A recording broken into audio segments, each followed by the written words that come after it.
Taking his dad and what his dad has made available in his life. Pray my neighbor, alright, he be wildin'. Yo, they looking crazy. Trailhand Bill, The Adventures of, or Thoughts of a Loner. We haven't decided yet.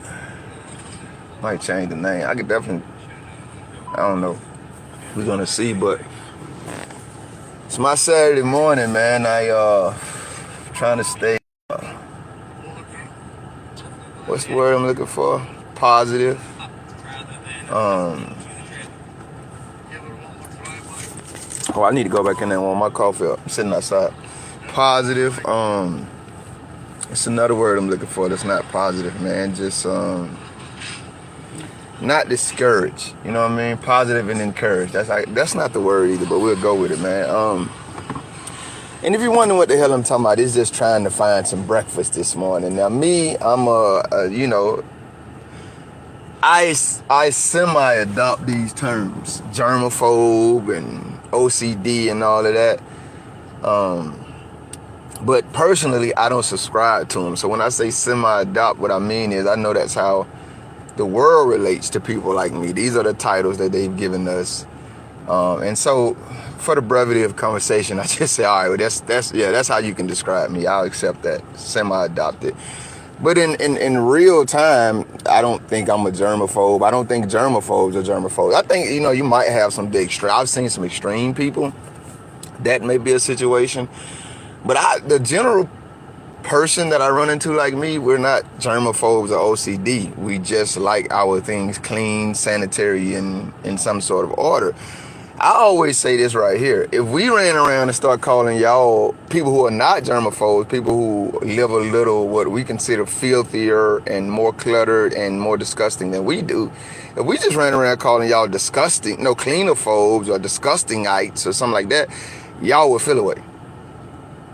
But you try to, put us in a special category like, hey, there's a hint of, bear with them. They're like that when you describe us, and it's like, nah, you got bear with us. We got bear with y'all disgusting asses.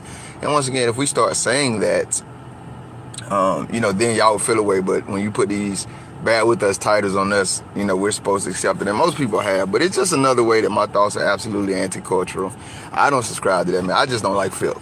And I don't like disorder, unless it's mine. Now, if you see some of my living space right now, you'd be like, what the hell are you talking about? It is hypocritical, but at the same time, it is my junk and my disorder, so I know how to navigate around. And once you bring other people into the equation, I don't know how you live your life, so I might not be comfortable with your filthiness and your disorder. Some of y'all literally let animals eat off your plates, lick your face, kiss you in the mouth. That's your life to live. I don't want your ass nowhere around me. I'm just being honest with you.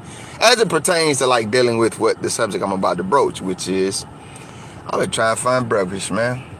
So now you got that aspect of my life. And then you got the fact that I don't eat. First you gotta have the sanitary, the cleanliness with the preparation of the food.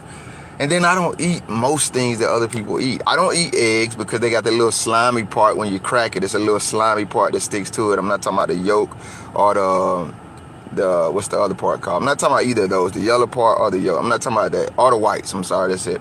It's a little slime. It's white, but to me it looks like semen. I'm gonna be honest with you. And it's usually on both sides. It's strung right there. When I make my own eggs because I cut that shit out. I mean, it probably ain't no damn egg left when I get through cutting that shit out. Because I don't want none of that semen looking shit in my eggs. 100% of people don't do that besides me. So I don't eat people eggs. That would be one of the last things I eat. I eat mostly chicken. But with that being said, I don't eat people's chicken because I know they don't dissect it and put it apart like I do. I don't want any of the sinew, veins, fat. Most of the skin I don't want unless it's roasted crunchy or fried crunchy. And sometimes I eat that, but I don't eat a lot of fried chicken, praise God. I used to. So yeah, it's a certain way that I just eat all of my food. And on top of that, I only eat certain foods. All right, cool. So now I'm knowing this. For that sake, I usually prepare my own food. Listen, I'm the same damn person in a lot of areas, man.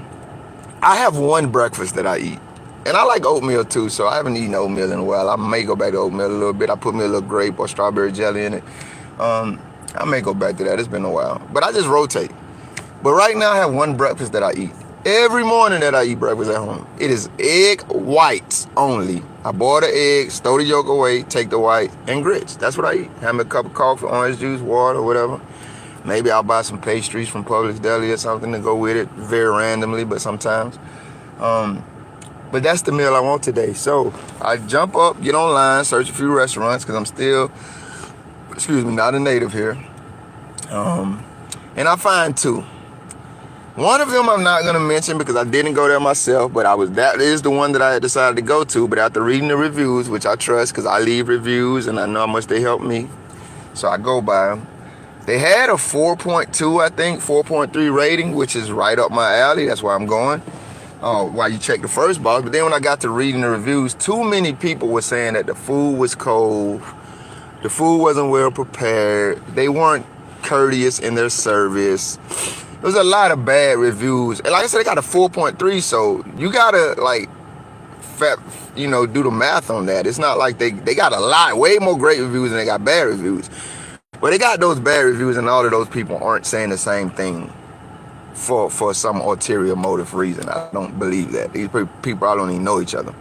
So with that being said, that ruled that restaurant out. Okay, cool. I got another one that I've been to a few times.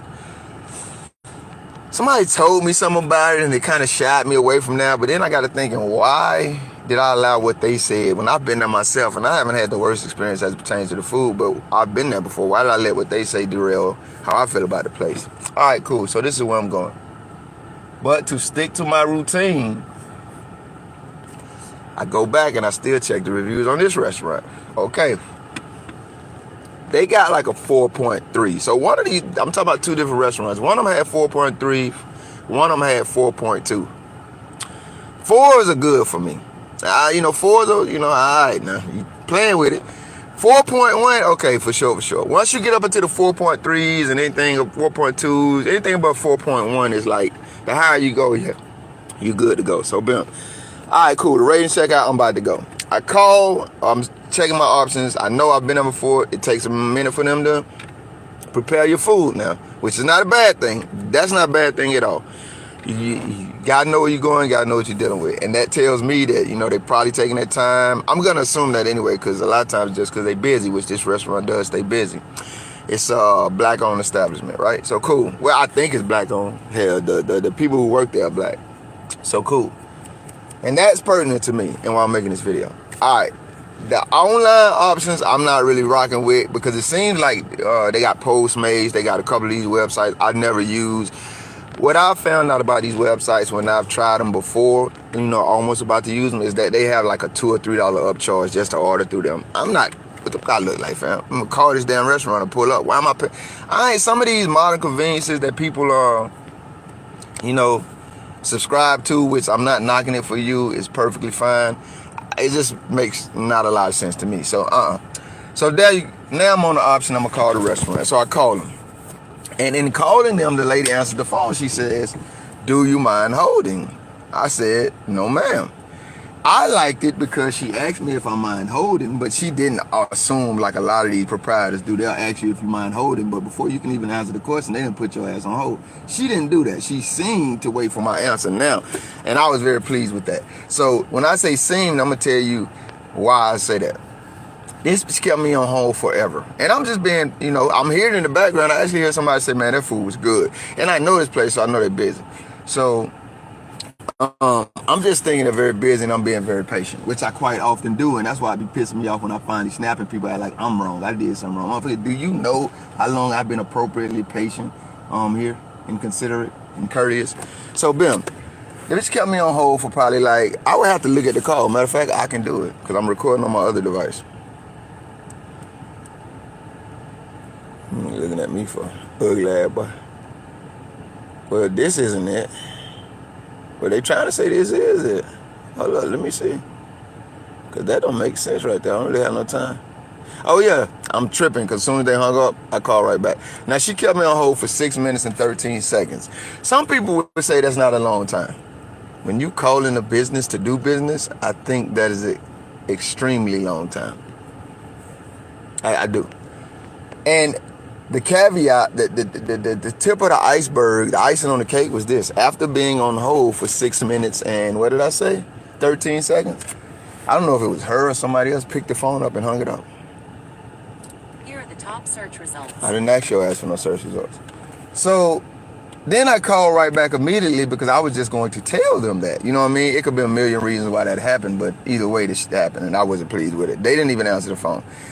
And I'm the guy that always does this. I understand some people may say I'm a Karen, but whatever. That's your opinion, family. I'm spending money with you. I want to let you know where your ass dropping the ball, and I'm gonna do it respectfully. I ain't just calling to complain. I ain't no let me speak to the motherfucking manager type person.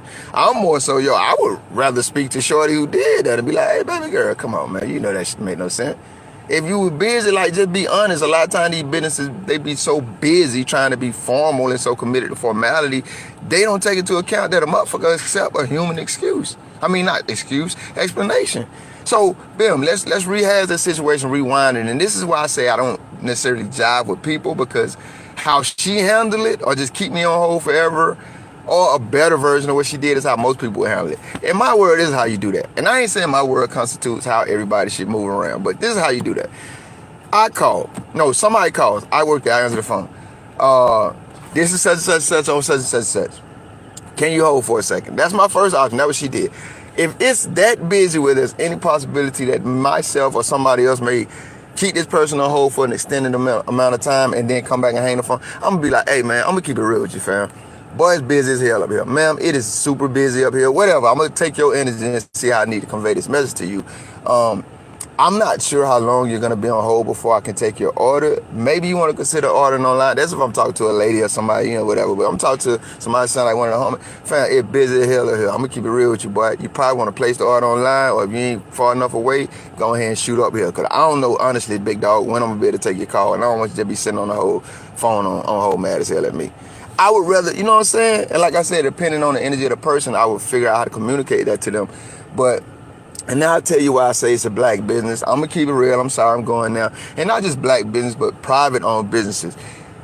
And this is a conversation that's had in the black community, so I don't know. And trust me, this ain't no damn black thing now. That badass service. Man, I got stories. I'm in South Florida, but they got all kind of cultural restaurants down here. I got stories from all these motherfuckers. They got a segment called Dirty Dining.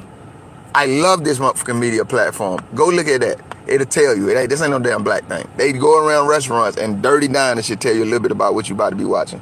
Anyway, but the conversation about it is happening in the black community. And I don't know if it happens in other cultures because I don't be in y'all communities. But we telling them, man, you don't get to just open a business and then tell us because you're black we have to patron. Is that the word I'm looking for? We have to come to your establishment with our finances. That Cadillac clean as a motherfucker. He did the right thing with his life. Look like, I don't know. Yeah, you don't get to just open a business and because you're black, then you get to weaponize that against us. Hey, man, y'all need to come over here and spend your money with us. And then you clearly offer subpar ass service.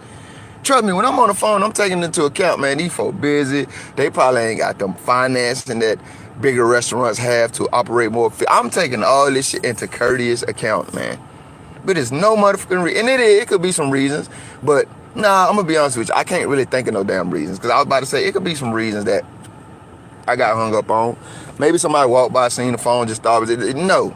You work in a fucking establishment, a restaurant at that. And y'all only open, they about to close at 2 o'clock. So you have a window of operating hours. You should know your phone ain't off the hook for no damn reason. You should at least have the common sense, the decency, not even the decency, just the wherewithal of mind to say, hey, that phone off the hook, before I pick it up and hang it up, let me make sure ain't nobody on it. And y'all don't do simple stuff like that. And there's nothing I can say about it or do about it. I could drive up there, I could go up there, talk to them, and then them motherfuckers don't care. And one reason is because they don't care, and the other reason is because there's so many of y'all that still gonna patronize them. And I'm probably saying that word wrong, but y'all know, patronize them. There you go. It's gonna patronize them that they can afford to treat people like shit. That's why the other restaurant had so many great reviews, but then they got customers who probably don't even know each other saying, man, ain't no way in hell. Look at this bullshit they doing. Them folk were literally saying, hey, man, one dude said, I don't know how many stores they have, but this is the one in this location, and don't go there no matter what you do. And then he put the details, and a lot of them were saying, do not go here. And it's because of the treatment they got. But once again, you got so many people who don't care. They would be the minority. They would be what the masses call the germaphobes, the OCD people, the Karens or whatever. We ain't Karens, fam. We just let y'all know how we feel to keep it moving. Karens be making up shit and then going overboard with it. But the masses would call us germaphobes and OCD. And it's because y'all don't mind that bullshit, and we do. I don't think I'm a germaphobe. I don't think I'm OCD. I don't think I'm a Darren. I think I just have an appropriate bullshit sensor. And I know when it don't make no sense. Now, I will say this. Them folk done became very successful. It's a popular restaurant. I guarantee if I go up there, it's absolutely crowded right now. Bullshitting their way through. So, hey, man, it's working for them. It's just not something... Now I'm like, I ain't never going back. The last one that had something going on like that, it was a Hispanic pizza shop. I'm like, man, I ain't never spend my money over there again, fam, because it's just crazy. So I'm not going to call up there and speak to no manager. I'm not going to drive up there and say a damn thing. I'm probably never going back to the establishment again, and I'm going to leave a review on their website and let everybody know what happened. And I will leave screenshots of the calls. And that's just how that goes. But this was my experience trying to get breakfast this morning. It is now 11:35. And I still don't know what the hell I'm going to eat. And this is why a lot of times I just don't eat, right? Because I do like what I like. And I'm telling you, it's almost nothing worse than being hungry, buying food, and not being satisfied with what you've gotten.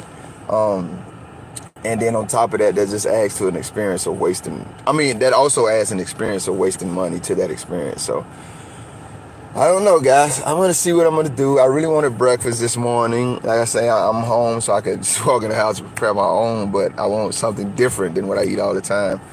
And it's getting so late. I know it says 11:35, so it's not super late, but breakfast is pretty much... And I didn't want... The thing is, I could go to... Number one, I could go to these other restaurants, get me some French toast or something like that. I know it, but I want a country southern breakfast. That's the thing. That's one thing I miss about Georgia. You will have so many options. And in Florida, it's not so, because it's only a few hot spots where it's country and southern. And the rest of these motherfuckers just... They need tourist spots, fam. They gonna sell you 2 pieces of French. I'm not exaggerating at all. I seen some of them this morning looking. I screenshot that. 2 pieces of French toast and a drizzle of syrup for $25, man. I promise you, with a thimble of orange juice and a big ass glass of water. So it's that South Florida. Let's tax everybody because it's tourist stuff, and I ain't in the mood for that type shit on my best days. I definitely ain't in the mood for it today. So this is my experience trying to get breakfast. I do want to remind listening ears that I try my best to be a balanced person, so I didn't put all of the weight on anybody else. I just talked about their bullshit. And I definitely, am also responsible myself, because I could just say fuck it and go anywhere and get it however people serve it to me under whatever conditions at whatever price, like many others choose to do. But I have the option to not. So we'll figure it out. Just wanted to share this with you guys. Hell of a thing. But I'm glad I remember to say this too. I'll feel horrible if I didn't later. Praise God that not only do we have these options, but we can think through them. So I do want to put that out there. Like, these are great things to complain about, because I'll be honest, I have real problems. This is not one. And people, in other areas of the world have real problems as it pertains to just getting something to eat, not their options and how it's prepared and et cetera, et cetera. So I do pray for them. My heart goes out to them. I pray for opportunities to be a blessing to people who don't have the things that we have in overflow. And I hope graciously in appreciation of what God has given us, speak honestly about what's in front of me, man, because this is the bottom line. Because even the Bible says, should we sin that grace may abound? No, hell no. Basically, that's saying, should we bush just because people accept our bush? No, we shouldn't. That's crazy. Trell and Bill, The Adventures of, or Thoughts of a Lung. I guess we'll decide soon.